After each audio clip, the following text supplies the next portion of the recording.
Во 2015 година Бентли го представи Бентайга како најбрз кросовер на светот, со право затоа што тој постигнуваше дури 301 км на час.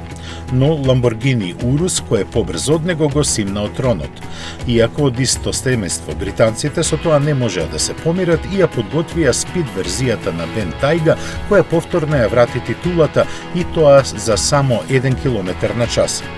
Неговиот 6-литарски мотор сега развива 635 конски сили и 900 ньютон метри, кои до 100 ќе го лансираат за 3,9 секунди. Подобрени се именувачот, диференцијалите и ослонувањето, а и тежината е намалена. Точна бројка од Бентли не спомнуваат, туку како пример наведуваат дека новите керамички сопирачки се за 20 кг полесни. Секако луксузот и во ова издание на Бентайга остана на највисокото можно ниво. Најдобрите материјали, најфината кожа и безбројните додатоци и понатаму се заштитен знак на овој модел. Од стандардните изведби се разликува по затемнетите светла, изменетата маска и спойлерите, а во движење ќе го издава спортскиот звук. Различна ќе биде и цената, која ќе ја дознаеме во Женева.